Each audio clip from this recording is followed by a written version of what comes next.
may have to buy a place down there so when they throw me out of America, or towards the gulags, we got a place to run. But that was Donald Trump Jr. talking about buying property in El Salvador so he has a place he could potentially run to if he needs. And I want to break down that entire video, but first, I want to highlight and discuss some really disgusting posts that Don Jr. has made on his social media accounts as of late. A perfect example of this is a post he made on Trans Day of Visibility of Michelle Obama, where it says, "Waking up on Transgender Day of Visibility." And it's a meme from the scene in the Spider-Man movie where he gains his vision, and in the second part of the meme, it shows a man in place of Michelle Obama. So this is Don Jr. leaning into this racist and transphobic conservative conspiracy theory that Michelle Obama is actually a man. And they've been pushing this for a while, but to see one of the top figures, one of the most popular people in the Republican Party,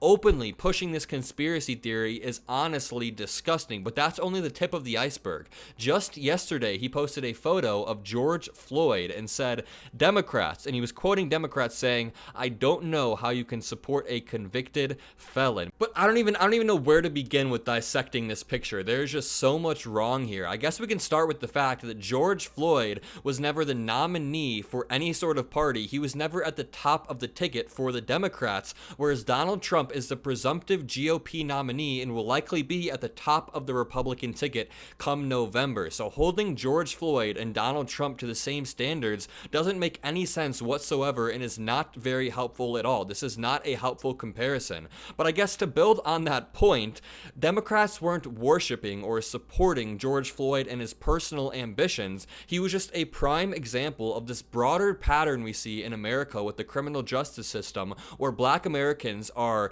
disproportionately and unfairly targeted by police, arrested by police, or in this case, killed by police officers when they had no right to do so. And it was caught on camera. That's why this large BLM protest movement kicked off the back of George Floyd's death. And if Donald Trump Jr. thinks that BLM was solely about George Floyd and his death, then he missed the entire picture. He missed everything that BLM stood for. BLM was a broader movement about the criminal justice system in America. And as I said, George Floyd's death, which was caught on camera, it was caught on camera, the murder of George Floyd, this was just a prime example of that. I haven't met any Democrats who are holding George Floyd or his personal actions up on some sort of pedestal in the same way that Republicans are doing with Donald Trump. I mean, Donald Trump could run through 10 different porn stars and Republicans would still defend him no matter what. Whereas a lot of Democrats will say, okay, I don't care what George Floyd did personally, but his murder was not justified.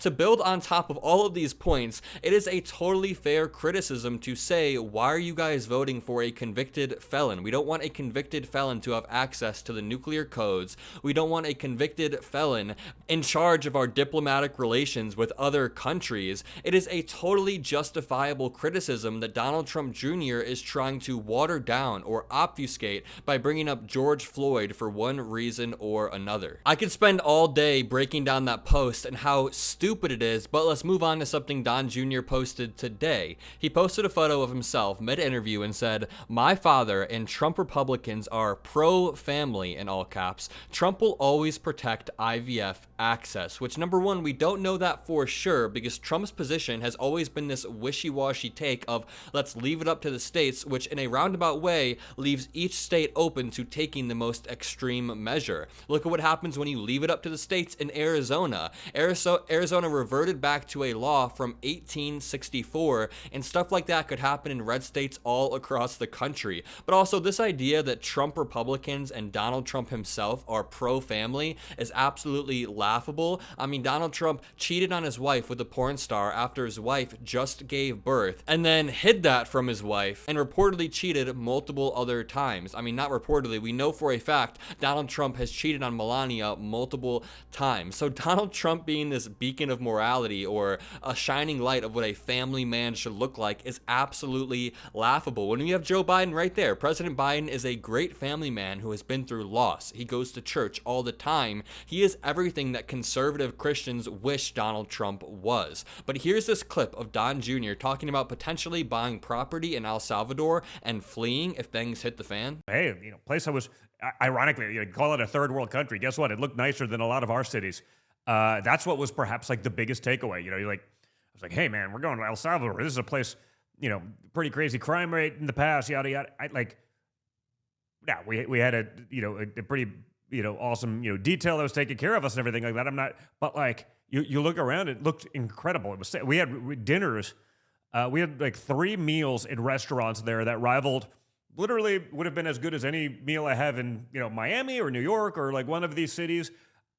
It was sort of shocking actually to me. I was like, may have to buy a place down there so when they throw me out of America, or towards the gulags, we got a place to run. But okay, so while I'm sure El Salvador is a beautiful country, it's incredibly dishonest to go on a trip as a rich foreigner and then act like your experience on that vacation is representative of the average citizen's experience living in that country.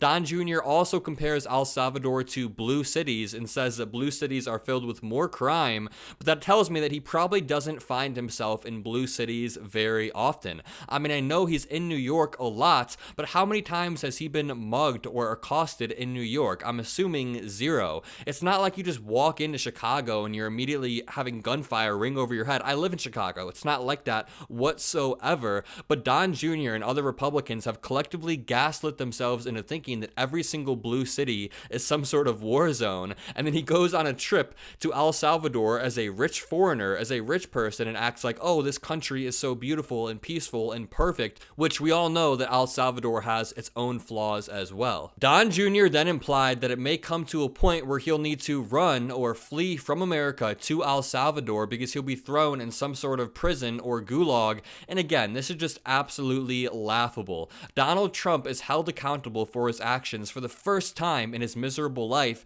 and now Don Jr. and the rest of the Republican Party think that the criminal justice system is coming after them for whatever reason or another. It's just not true whatsoever. Donald Trump keeps using this phrase, if they can do it to me, they can do it to you. Yeah, that is precisely the point. Nobody is above the law. Even if you're an ex-president, even if you're a rich billionaire, you can still be held accountable for your actions. And this idea that Donald Trump Jr. is going to be unjustly targeted or persecuted is another prime example of the victim complex that exists among the Republican Party right now. Everybody in the Republican Party thinks they are the victim in some way or another, and this is all a function of Daddy Donald Trump starting this wave of being a victim. It is now cool to be a victim. A prime example of this is my interview with Mike Lindell, where he's inciting the crowd against me the entire time, and then he goes on stage and says, I just got attacked by a journalist in the parking lot. Another good example is Donald Trump being convicted and then giving a speech the next day where he says, I wish they'd feel bad for me. I was being persecuted and unfairly targeted this entire time. I mean, throughout the entire trial, Donald Trump painted himself as the victim. He did that during the 2020 election. He even did that during the 2016 election, which he won. He said there were 3 million illegal voters. He was the victim of a rigged election. Then he created an entire committee to prove that these illegal votes happened. Then he quietly disbanded that committee when they found 0 evidence whatsoever. So this is just Don Jr. playing into this victim complex that we see taking over the entire Republican Party. Nobody's going to throw Don Jr. in a gulag. Nobody cares about Don Jr. If anything, Hunter Biden is the one currently going through a criminal trial. I'm not going to say that Hunter Biden is being unfairly targeted because we're not victims, but Don Jr. conveniently forgets the fact that Hunter Biden is going through a trial and thinks that he is going to be targeted for doing nothing. My name is Adam Mockler. If you enjoyed this video, make sure to leave a like, comment a blue heart if you made it this far, hit that subscribe button, and have a great day.